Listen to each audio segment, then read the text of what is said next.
Praise the lord. ఈ ఉదయకాలం కూడా పరిశుద్ధ గ్రంథంలో నుంచి ఒక మాట చదువుకుందాము.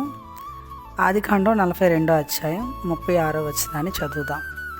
అప్పుడు వారి తండ్రి అయిన యాకోబు వారిని చూచి, మీరు నన్ను పుత్రహీనునిగా చేయుచున్నారు. యోసేపు లేడు, షిమ్యోను లేడు, మీరు బెన్యామీను కూడా తీసుకొని పోవుదురు. ఇవన్నీ నాకు ప్రతికూలంగా ఉన్నవని వారితో చెప్పాను.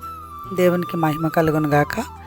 చదవబడిన లేఖన భాగాన్ని చూసినప్పుడు యాకోబు తన యొక్క జీవితంలో ఎంతో వేదంతో పలికిన ఈ మాటని మనం గమనిస్తే చాలా దుఃఖంతో ఈ మాటలు పలుకుతున్నాడు.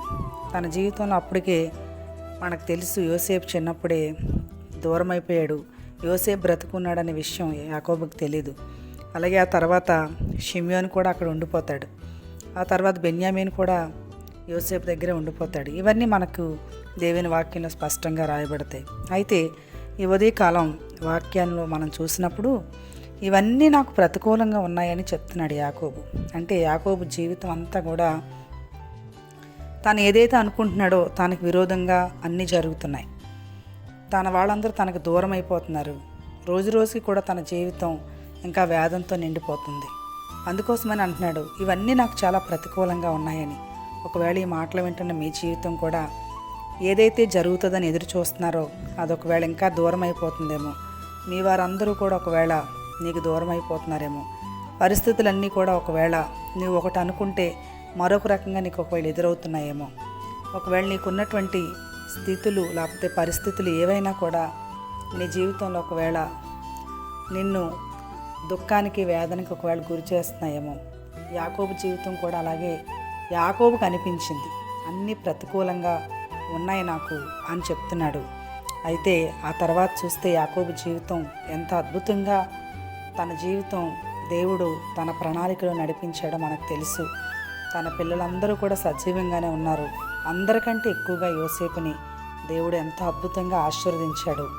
యోసేపు పిల్లలు కూడా యాకోబు చూశాడు. అన్నీ ప్రతికూలంగా ఉన్నాయనుకున్న యాకోబు జీవితంలో మరి తన దుఃఖం అంతా కూడా సంతోషంగా మారిపోయినట్టుగా మనం దేవుని వాక్యంలో చూస్తాం. యెషయా గ్రంథంలో కూడా మనం చూస్తే మన దేవుడు దుఃఖమునకు ప్రతిగా ఆనంద తైలాన్ని, భారభరితమైన ఆత్మకు ప్రతిగా స్తుతి వస్త్రాన్ని ఇస్తానని చెప్పాడు. ఇంకా మనం చూస్తే 61వ అధ్యాయంలో చూస్తే యెషయా గ్రంథంలో ఇంకా చాలా విషయాలు 2వ వచనం నుంచి రాయబడి ఉన్నాయి. కాబట్టి ఈ మాటలు వింటున్న మీ జీవితాల్లో ఒకవేళ అన్నీ ప్రతికూలంగా ఉన్నాయేమో, మీ జీవితం అంతా కూడా ఒకవేళ చిందరవందరగా ఉందేమో. అయితే ఇగో ఈ మాటలు మీ కొరకే. మీ జీవితంలో ఉన్న ప్రతికూలతలన్నీ కూడా అనుకూలంగా మార్చబోయేటువంటి ఒక సమయం ఖచ్చితంగా వస్తుంది. మీ దుఃఖం సంతోషంగా మారేటువంటి సమయాలు కూడా వస్తాయి. కాబట్టి దేవుని వాక్యాన్ని నమ్మండి. యాకోబు జీవితంలో మనం దేవుని వాక్యంలో జరిగినట్టుగా యాకోబు జీవితంలో ఎంతో అద్భుతంగా యాకోబు తన మరణకాలం, తన యొక్క జీవితాంతం ఎలా ముగిసిందో ఎంతో సంతోషంగా నెమ్మదిగా ఆయన ఈ లోకాన్ని దాటి వెళ్ళిపోయాడు. అలాంటి గొప్ప అనుభూతి, నెమ్మది మీరు కూడా మీ జీవితాల్లో పొందుతారని తెలియజేస్తూ ఈ మాటలు ముగిస్తున్నాం. దేవుడు మిమ్మల్ని దీవించును గాక. ఆమేన్.